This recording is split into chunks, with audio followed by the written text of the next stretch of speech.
So people ask what's going on with congestion pricing here in New York City, because they heard that there was something from what's his name in DC. They heard that there was a lawsuit.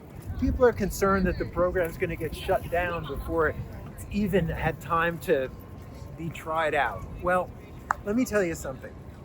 This is totally different than the cases where, the president has tried to change something like birthright citizenship, or how immigrants are going to be managed, or the federal bureaucracy, any of that stuff.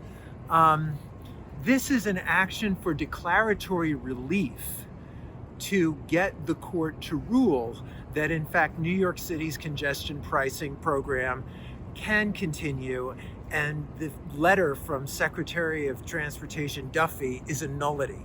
And that makes it totally different than those lawsuits seeking an injunction against the president, asking the court to shut down what the president is doing with respect to those other federal programs, because congestion pricing is a local production.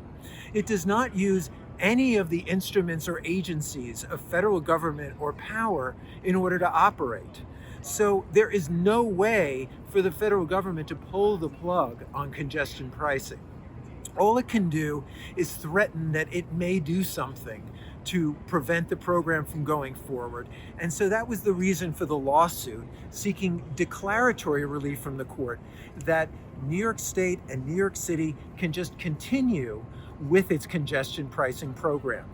And there really is nothing in any way legitimate that the federal government can do to shut it down, because it is an agreement amongst local actors over how we're going to manage our local streets, and is not a proper subject of federal executive action, absent a total change in the facts on the ground.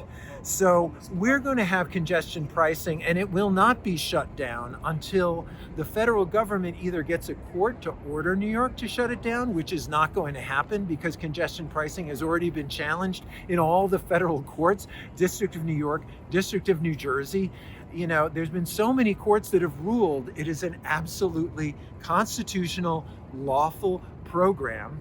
The only other way you could get New York to shut it down, I guess, is to just do something punitive and arbitrary as a way to just sort of force compliance, right? So I suppose, in DC, we could decide, well, if New York doesn't do what DC says, we're going to double the federal income tax rate if you're from New York until you get rid of congestion pricing or something crazy like that, right? Well, yeah, you could try that.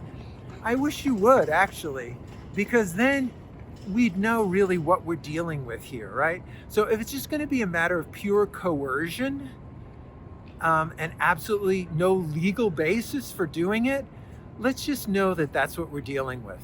Otherwise, we're going to continue with our congestion pricing program, which, requires drivers to pay a $9 toll in order to enter Manhattan south of 59th Street, other than on a perimeter highway. The arguments that it's unconstitutional infringement of the right to travel are nonsense. This is not about the right to travel. This is about driving. Driving is a privilege, not a right.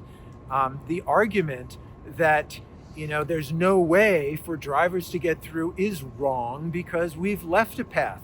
If you want to enter Manhattan on a perimeter highway, you can go all the way around the southern tip, go through the Hugh Carey tunnel, or go back out the other side. So there is a way around the congestion zone.